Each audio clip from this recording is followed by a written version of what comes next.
CRJ 225, this is your podcast for week numbers, 13 and 14?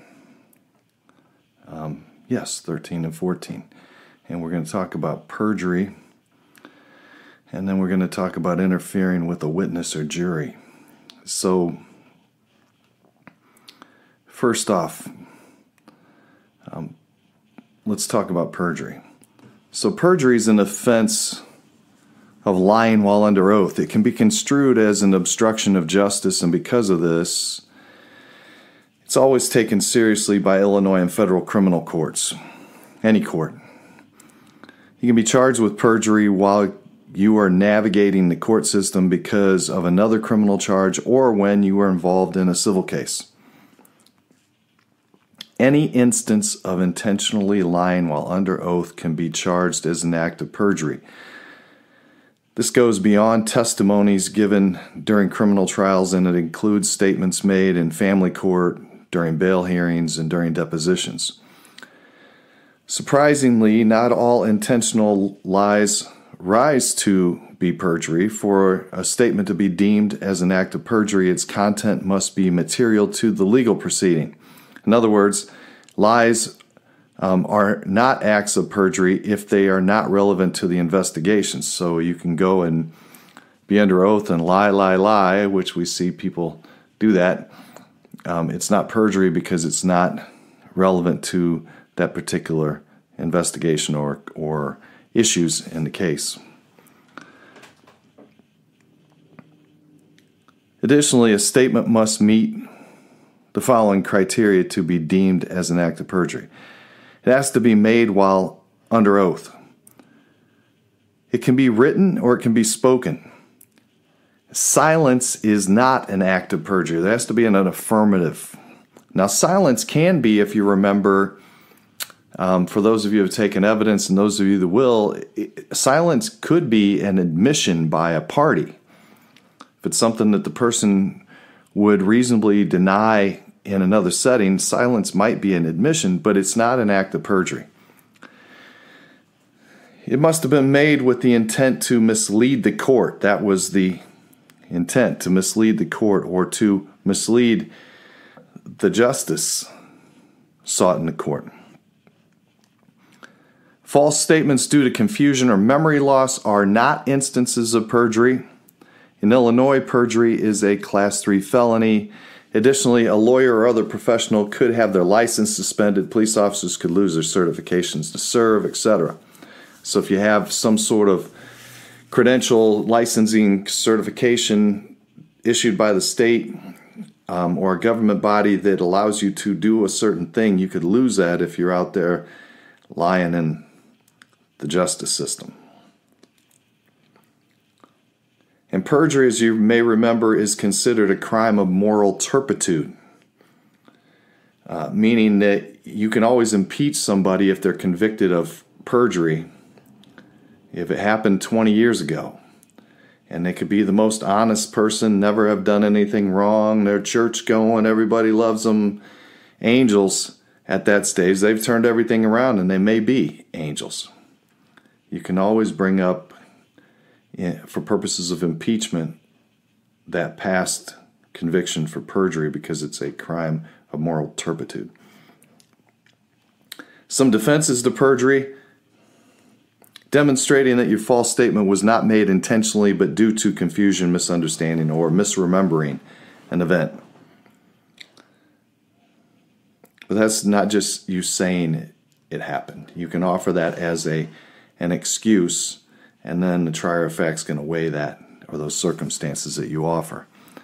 Demonstrating that your erroneous statement was not material to the proceeding. In other words, you have to show that although you did make a false statement, it ultimately could not have influenced the case's outcome. It is, as we saw this, as we'll see this week, especially troubling, and I introduced this a little bit in week 12, when perjury comes by the actions of someone sworn to uphold the law. An officer of the court, a lawyer, police officer, someone working in the system, it puts everyone in the system, working in the system, at whatever level, whatever position, in an unfavorable light. And it definitely does towards that particular position. You know, if a police officer does this, it puts all police officers in a bad light. It's unacceptable. And it's something that you should make your own personal commitment to avoid. You should decide to stay on a path towards a career in law and justice that is free from doing these things. In these careers, any law and justice related career, you can't honor or uphold or serve the law if you don't abide by it yourself. You can't be credible if you don't have the character to uphold the law. We don't lie, we don't cheat, we don't steal. We drive with our seatbelt on. We try to drive at the speed limit. We pay our taxes on time. We do the things the law expects of us. Because we have a duty to do that. We've taken an oath to do that.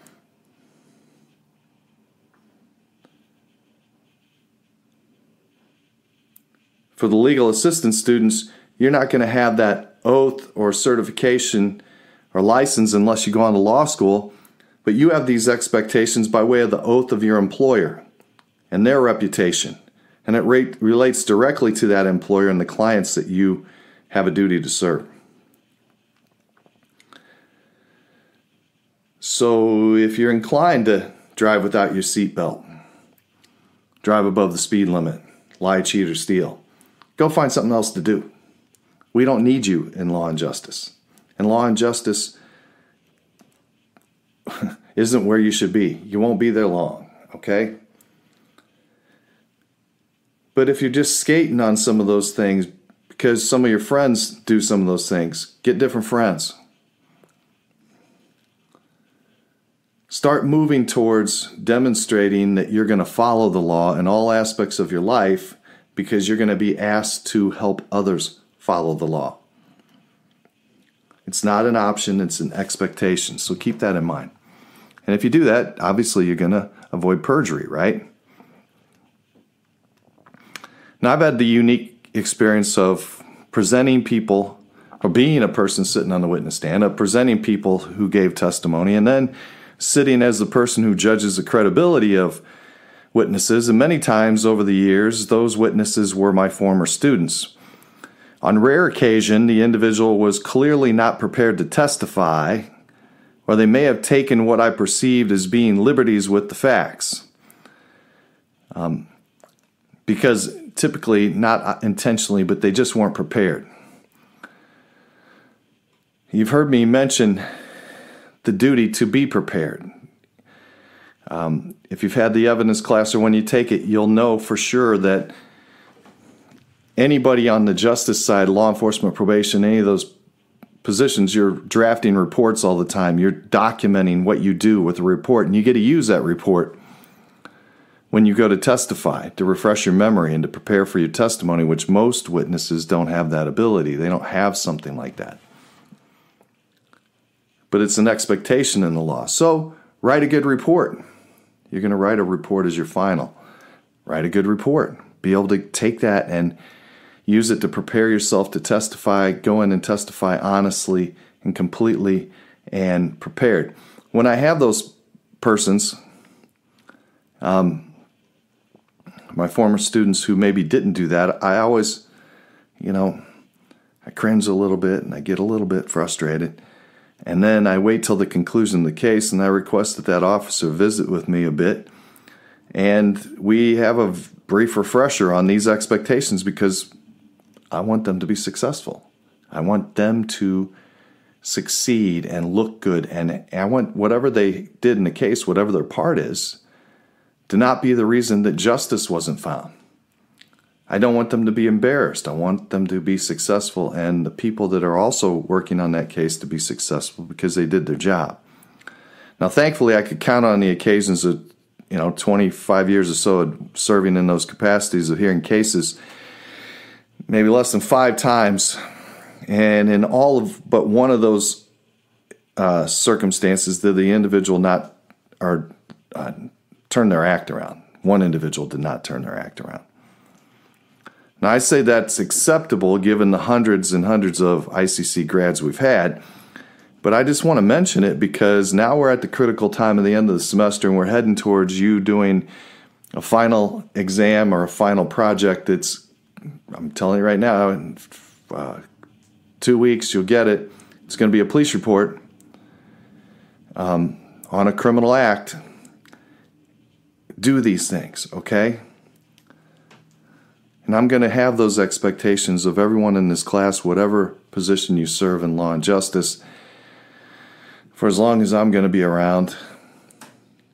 And I plan on being around whether I'm doing it teaching here or in some capacity, teaching at the police training center or whatever.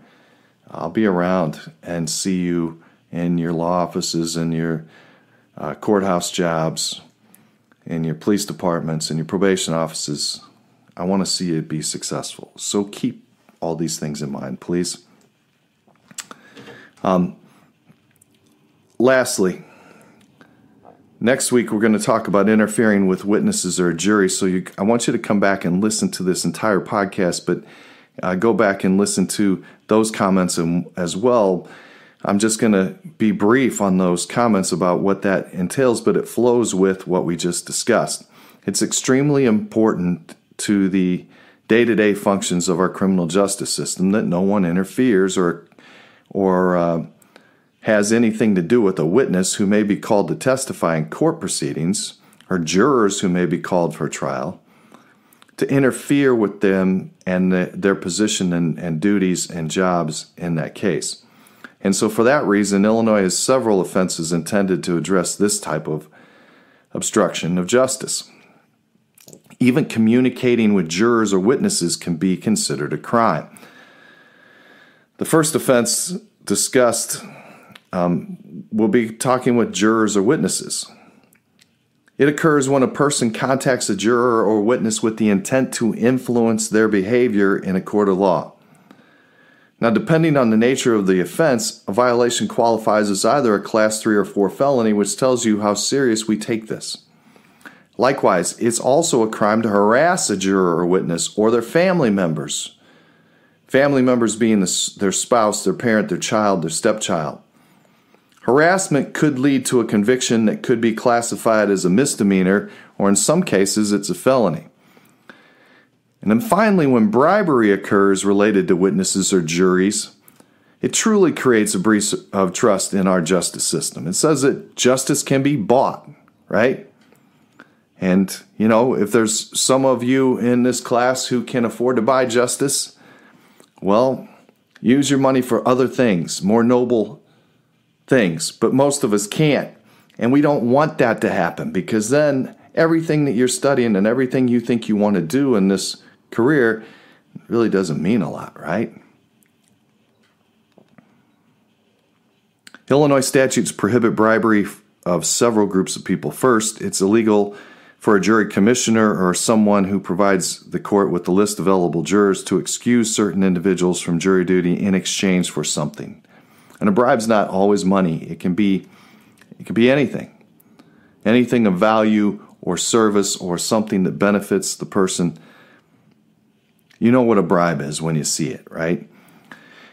It's unlawful for a juror or witness to accept any consideration of any type from a party prior to judgment or verdict. So it's not just the person trying to commit the bribery, but somebody who accepts, and that qualifies as a Class A or Class B misdemeanor. And finally, it's illegal to bribe a judge in order to procure favorable verdicts, and that's a Class 2 felony.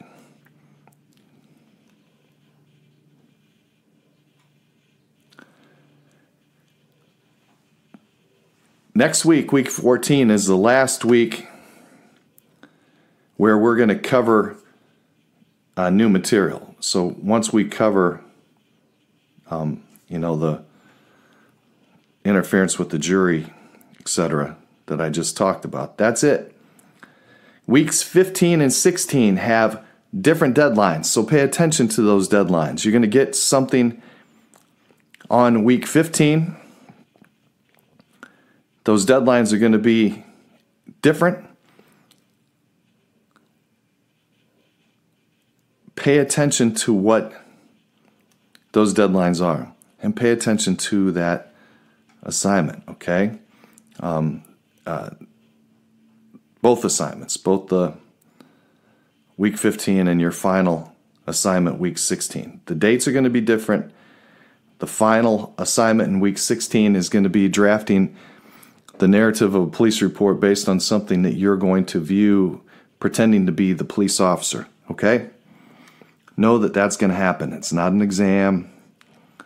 The deadlines will be different. You heard it here.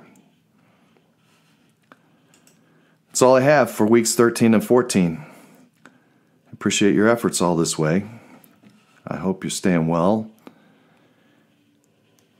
Please keep up the energy. Please finish these next 4 weeks off strong. And if you need me, you know where to find me.